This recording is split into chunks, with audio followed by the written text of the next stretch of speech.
Shalom,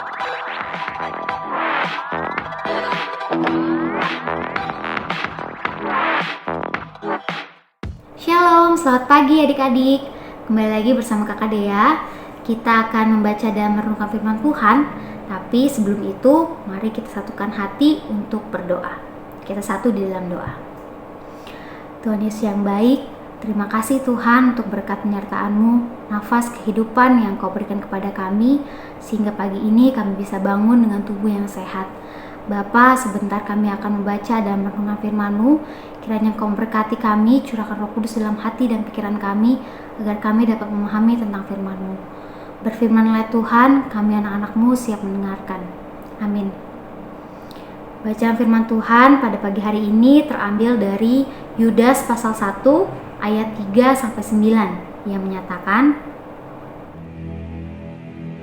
Saudara-saudaraku yang kekasih, sementara aku bersungguh-sungguh berusaha menulis kepada kamu tentang keselamatan kita bersama, aku merasa terdorong untuk menulis ini kepada kamu dan menasihati kamu, supaya kamu tetap berjuang untuk mempertahankan iman yang telah disampaikan kepada orang-orang kudus. Sebab ternyata ada orang tertentu yang telah masuk menyelusup di tengah-tengah kamu, yaitu orang-orang yang telah lama ditentukan untuk dihukum. Mereka adalah orang-orang yang fasik, yang menyalahgunakan kasih karunia Allah kita untuk melampiaskan hawa nafsu mereka, dan yang menyangkal satu-satunya penguasa dan Tuhan kita, Yesus Kristus. Tetapi, sekalipun kamu telah mengetahui semuanya itu dan tidak meragukannya lagi, aku ingin mengingatkan kamu bahwa memang Tuhan menyelamatkan umat-Nya dari tanah Mesir. Namun, sekali lagi membinasakan mereka yang tidak percaya, dan bahwa Ia menahan malaikat-malaikat yang tidak taat pada batas-batas kekuasaan mereka, tetapi yang meninggalkan tempat kediaman mereka dengan belenggu abadi di dalam dunia kekelaman sampai penghakiman pada hari besar, sama seperti Sodom dan Gomora dan kota-kota sekitarnya, yang dengan cara yang sama melakukan percabulan dan mengejar kepuasan-kepuasan yang tak wajar, telah menanggung siksaan api kekal sebagai peringatan kepada semua orang. Namun demikian, orang-orang yang bermimpi-mimpian ini juga mencemarkan tubuh mereka dan menghina kekuasaan Allah, serta menghujat semua yang mulia di sorga. Tetapi penghulu malaikat, Mikael, ketika dalam suatu perselisihan bertengkar dengan iblis mengenai mayat Musa, tidak berani menghakimi iblis itu dengan kata-kata hujatan, tetapi berkata, kiranya Tuhan menghardik engkau. Halo adik-adik, apa kabar? Semoga kalian semua selalu dalam keadaan sehat ya. Cerita renungan kita pada hari ini bertema tentang godaan dahsyat kepalsuan. Perikop bacaan kita menjelaskan tentang datangnya nabi-nabi palsu yang menyusup di antara jemaat.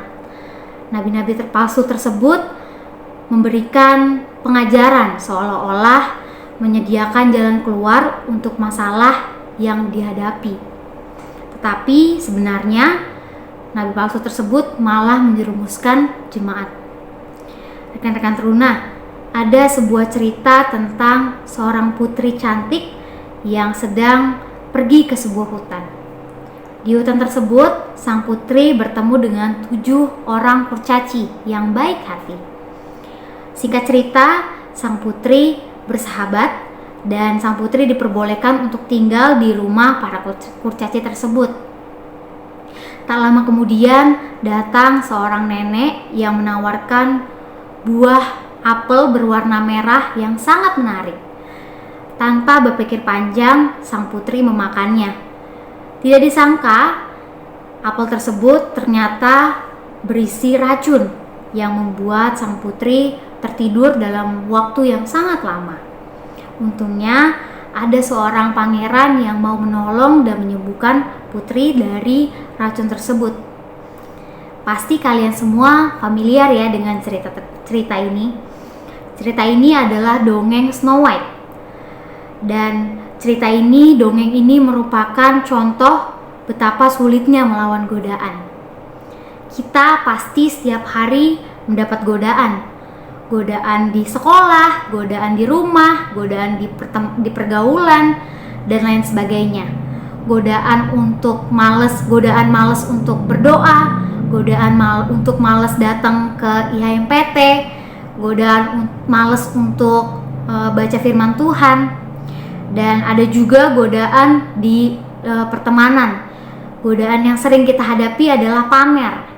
Pamer memiliki barang yang bagus supaya dilihat keren dan gaul.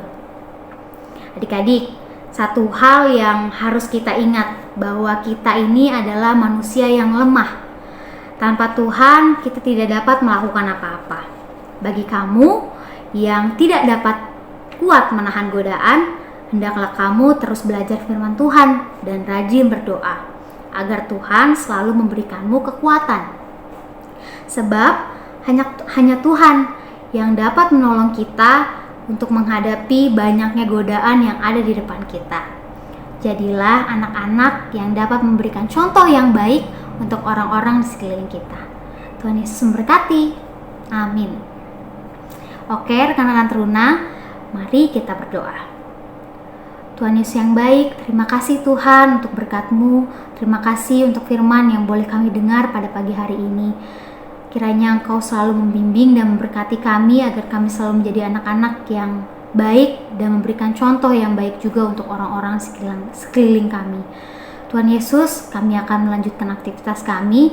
Kiranya Engkau menjaga dan melindungi kami, menjauhkan kami dari mara bahaya apapun, agar seluruh aktivitas kami pada hari ini dapat berjalan dengan baik. Kami serahkan seluruh aktivitas kami dalam tangan-Mu, Tuhan Yesus. Terima kasih Bapa, inilah ungkapan syukur kami, terpujilah Engkau kekal selama-lamanya. Amin. Selamat melanjutkan aktivitas adik-adik, Tuhan Yesus memberkati.